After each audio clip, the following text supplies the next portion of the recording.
ભારતીય મનોરંજન જગતમાં પ્રાદેશિક સિનેમાને વધુ મજબૂત અને સમૃદ્ધ બનાવવા તરફ એક મહત્વપૂર્ણ પગલું ભરતા જાણીતી કૌટુંબિક મનોરંજક ફિલ્મ ટોમ એન્ડ ચેરી દ્વારા જાણીતા પ્રોડક્શન હાઉસ જી સ્ટુડિયોઝે ગુજરાતી ફિલ્મ ઇન્ડસ્ટ્રીમાં પોતાની સત્તાવાર એન્ટ્રીની જાહેરાત કરી છે.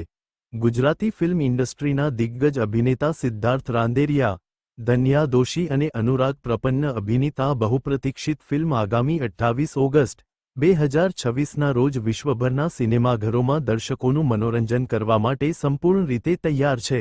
આ ફિલ્મને રિલીઝ અગાઉથી જ દર્શકો અને વિવેચકો તરફથી ખૂબ જ ઉત્સાહજનક અને સારો પ્રતિસાદ મળી રહ્યો છે. ધર્મેશ મહેતા દ્વારા નિર્દેશિત આ ફિલ્મ કૌટુંબિક જીવન, સંબંધોની મીઠાશ, ભરપૂર હાસ્ય તથા અનેક અણધાર્યા વળાંકોથી સભર છે. ગુજરાતી ફેમિલી એન્ટરટેનરની આગવી શૈલીને જાળવી રાખીને આ ફિલ્મ કોમેડી અને ઇમોશનનો અદ્ભુત સમન્વય રજૂ કરે છે. નામ ધન્ય દોશી છે અને મેં આ મૂવીમાં ટોમનો રોલ પ્લે કર્યો છે, ટોમ એન્ડ ચેરીમાં. અને આ સ્ક્રિપ્ટ કેવી રીતે મળી અને તે કેવી રીતે ફિલ્મ પસંદ કરી?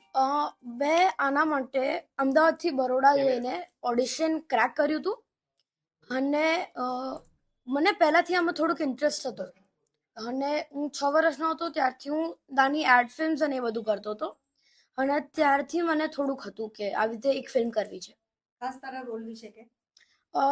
મારો રોલ એક નાના બાળકનો છે જે એક 70 યર ઓલ્ડ માણસને મળે છે અને એ બંનેના રિલેશન અને એજ ગેપને અવોઇડ કરીને કેવી રીતે એ લોકો ફ્રેન્ડશિપ ક્રિએટ કરે છે ને એ બધું થાય છે એના માટે એના બરાબર છે. તારે સિદ્ધાર્થભાઈ સાથે કામ કરવાનું આવ્યું, કેવું લાગ્યું અને શું શું ખાસ શીખવા મળ્યું? મને બહુ જ મજા આવી. એટલે એમના જોડેથી હંમેશા બહુ જ બધી વસ્તુઓ શીખવા મળે છે કેમ કે એમની જોડે એટલો બધો એક્સપિરિયન્સ છે કે એમને એટલું બધું ખબર છે કે આપણે એમની જોડે રહીએ ને તો પણ બહુ જ વધારે ટાઈમ લાગે એમની બધી વસ્તુઓ જાણવામાં કેમ કે એમને બહુ જ નોલેજ છે આ એક્ટિંગ અને એ બધાનું.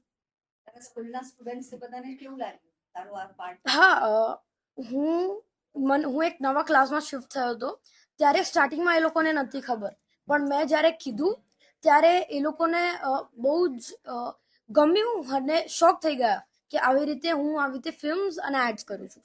તારું ફ્યુચર શું છે? તું આ ફિલ્મમાં રહેવાનું છે? હા, મારે ફિલ્મ્સ કરવું છે અને જોડે ભણવું પડશે. કયા સ્ટાન્ડર્ડ? હું હમણાં 7th સ્ટાન્ડર્ડમાં છું. બંને કેવી રીતે કરે છે, એક્ટિંગ અને ભણવાનું? હા, જ્યારે પણ જ્યારે પણ આવું શૂટ હોય છે કે પ્રમોશન્સ હોય છે ત્યારે મારે સ્કૂલ સ્કીપ કરવી પડે છે, પણ પછી સ્કૂલ પણ સપોર્ટ કરે છે તો એની જોડે હું કવર અપ કરી લઉં છું. ખાસ કરીને કોઈ તમારો યાદગાર અનુભવ તમે કહેવા માંગો? શૂટિંગ દરમિયાન તમે સોંગમાં જોયું હશે અમે લોકો હતા તાપી વન્ડરલેન્ડમાં. ત્યાં બહુ જ મજા આવી હતી અને એક લાઈક અ પેડ વેકેશન હતું. બહુ જ મજા આવી હતી એ દિવસે. ખાસ છોકરાઓએ હસવું જોઈએ, મોટા લોકોએ હસવું જોઈએ?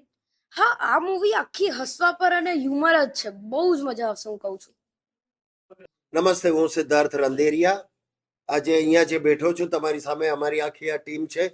મારી આવનારી ફિલ્મ જે 28મી ઓગસ્ટ રક્ષાબંધનને દિવસે રજૂ થવાની છે સિનેમાઘરોમાં, નામ છે જેનું ટોમ એન્ડ ચેરી.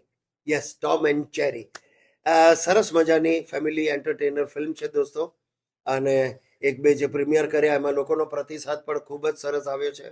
તો જરૂરથી રક્ષાબંધનનો દિવસ છે એટલે આઈ વુડ રિક્વેસ્ટ બધાને કે સાંજ પડે રાત પડે આખા ફેમિલી સાથે એક ઉજવણી કરો અને યાદગાર ઉજવણી રહેશે કે આપણને યાદ છે એ રક્ષાબંધનમાં આપણે આ પિક્ચર જોવા ગયા હતા.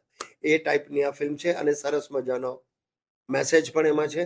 બીજી એક જાણકારી આપી દઉં તમને તો આ ફિલ્મ સાથે ઝી સ્ટુડિયો સંકળાયું છે. ઝી સ્ટુડિયોની આ પહેલી ગુજરાતી ફિલ્મ છે જે ખરેખર ખૂબ જ આનંદની અને ગર્વની બાબત છે અમારે માટે, આપણા સૌ માટે, ગુજરાતીઓ માટે, કે આજે આવા મોટા મોટા પ્રોડક્શન હાઉસ પણ આપણા ગુજરાત તરફ વળી રહ્યા છે અને આપણી ફિલ્મને સપોર્ટ કરી રહ્યા છે.